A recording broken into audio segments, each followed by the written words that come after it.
बहनों, 4 मई को सुबह काउंटिंग चालू होगी।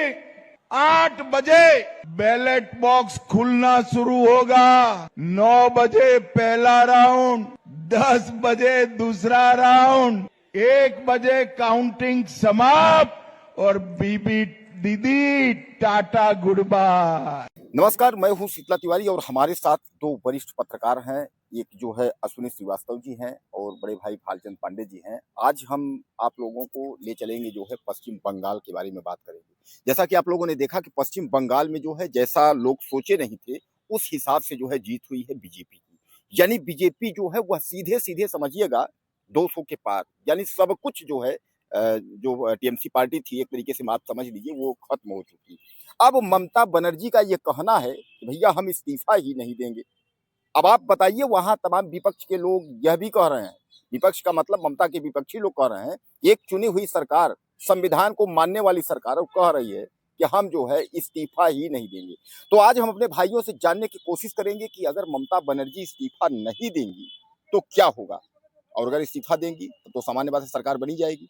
तो क्या सबसे पहले हम श्रीवास्तव जी से जानना चाहेंगे कि बड़े भैया, अगर ममता बनर्जी ऐसा कुछ है संविधान में कि अगर इस्तीफा नहीं देंगी तो क्या यह पद पर बने रहेंगी या ऐसा कुछ है, क्या लगता है आपको? नहीं, पद पे बने रहने का तो कोई सवाल ही नहीं उठता, क्योंकि चुनाव हार चुकी हैं और सारी चीजें कहीं ना कहीं इनको डर था कि ये किला बीजेपी ने भेज दिया। किला अगर इन्होंने गिरा दिया है तो निश्चित रूप से ममता बनर्जी डर बस बोल रही हैं कि हम इस्तीफा नहीं देंगे। इस्तीफा तो उनको देना ही देना है। अगर नहीं देती किसी कारणवश तो ऐसा संभव नहीं है, संविधान में ऐसा नहीं है कि इस्तीफा आप हारने के बाद नहीं देंगे। लेकिन संविधान का अगर उल्लंघन करते हैं तो कहीं ना कहीं जोर जबरदस्ती से बीजेपी को काम करना पड़ेगा। उसके बदनामी बीजेपी के सर चढ़ाने का प्लान है इनका। तो कहने का तात्पर्य लोग यह भी कह रहे हैं कि अब बंगाल में जो है राष्ट्रपति शासन भी लगेगा, इस पर क्या कह रहे हैं? नहीं, राष्ट्रपति शासन लगने का तो औचित्य नहीं समझ में आता। कहने को लोग कुछ भी कह सकते हैं, कहने के लिए स्वतंत्र हैं लोग, स्वतंत्र होकर के सब कुछ बोल सकते हैं। लेकिन जहाँ तक मेरा मानना है कि किला अगर फतेह किया है तो निश्चित रूप से हम सरकार भी बनाएंगे। ये बीजेपी का मानना है। बीजेपी ने अगर किला फतेह किया है तो सरकार तो बनाएगी। इस्तीफा ममता बनर्जी को देना ही पड़ेगा। यानी कहने का तात्पर्य आप यह मान के चलिए कि इस्तीफा जो है ममता बनर्जी को देना पड़ेगा। लेकिन श्रीवास्तव जी, उसमें लोग यह भी कह रहे हैं कि इस्तीफा नहीं देंगी तो जो है इनको दिक्कत पड़ जाएगी, क्या ऐसा लगता है कुछ?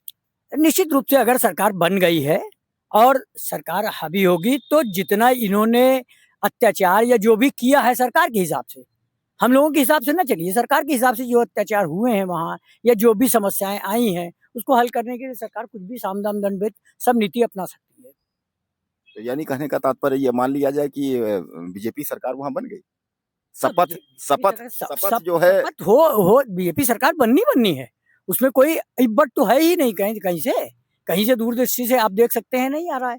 अब ये मानने को कुछ भी आदमी जीत पड़ जाए कि नहीं इस्तीफा नहीं देंगे, हम ये नहीं करेंगे, हम वो नहीं करेंगे, ऐसा नहीं हो सकता।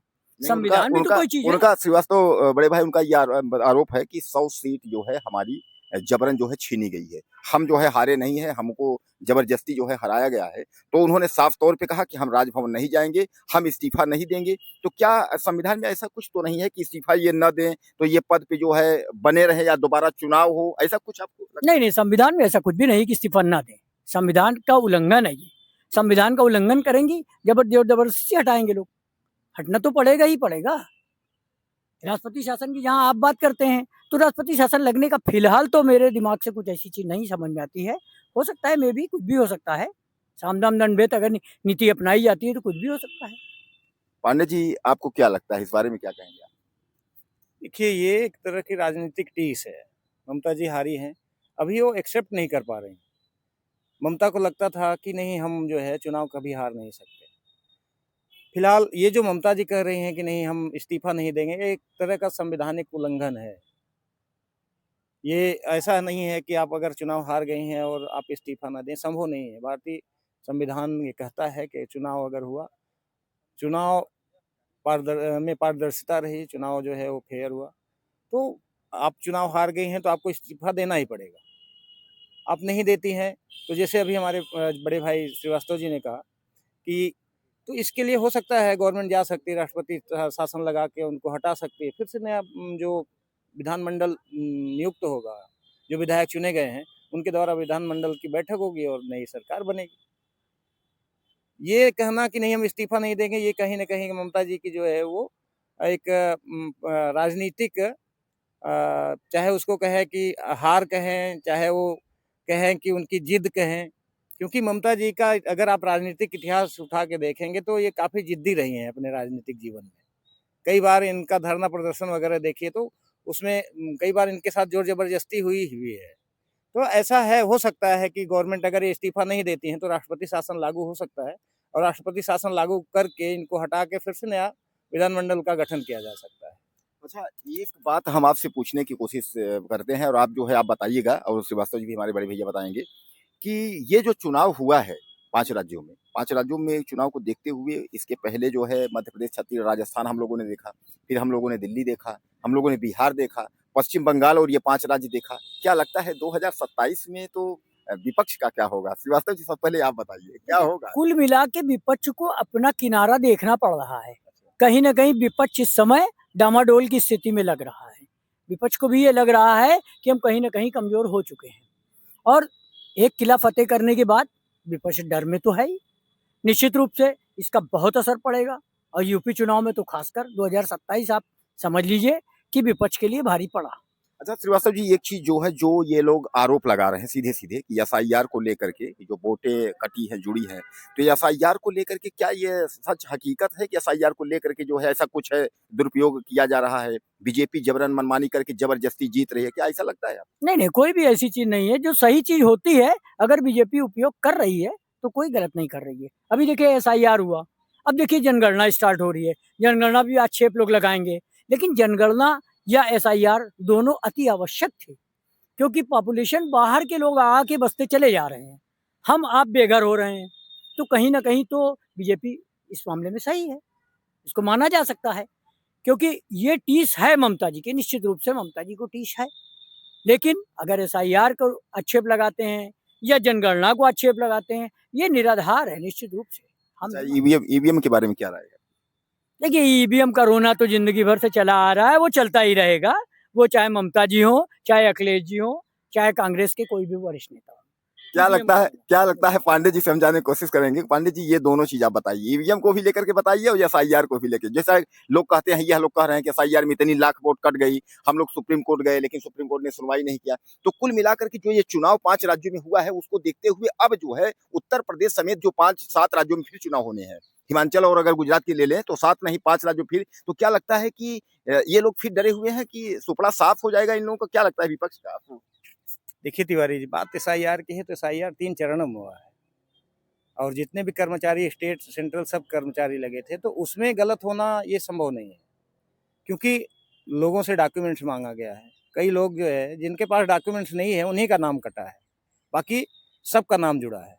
तो ऐसा नहीं है एसआईआर गलत हुआ है। अच्छा, एसआईआर में वोट कटे कहाँ?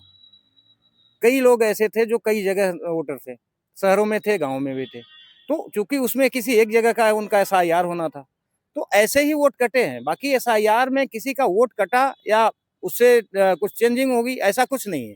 वोट बैंक किसी का इससे घटा बढ़ा नहीं है। अंतर आया है तो केवल जो 2 जगह मतदाता बने थे वो एक जगह हो गए हैं। और दूसरी चीज रही, आपने जो ईवीएम का मुद्दा उठाया है तिवारी जी, चुनाव जब भी होता है, पिछले लगभग 10 से 15 साल का चुनाव का इतिहास उठा के आप देखें, जितने चुनाव हुए हैं, सब चुनावों के बाद कहीं न कहीं ईवीएम पे जो है वो लोगों का ठीकरा फोड़ता है। अगर जो चुनाव जीत गया तो वो ईवीएम अच्छा हो गया। पिछले 2 बार से ममता जी चुनाव जीत रही हैं बंगाल में, ईवीएम ठीक था। इस बार जो है वो हार गई तो ईवीएम पे प्रश्न चिन्ह उठने लगा। उत्तर प्रदेश का क्या है? देखिए, उत्तर प्रदेश की डेमोग्राफी जो है थोड़ा अलग है, वहाँ की अलग है, उत्तर प्रदेश की अलग है। बंगाल की जो जनता है उसकी सोच वहाँ की परिस्थिति के बारे में, उत्तर प्रदेश की जो जनता है ये, और खास करके यहाँ की जनता की सोच जो है ना, उत्तर प्रदेश में जातीय जो विभेद है वो ज़्यादा मायने रखता है। बंगाल में जातीयता कम थी। बंगाल में जो इस बार चुनाव हुआ वो हिंदू और मुस्लिम के नाम पे हुआ।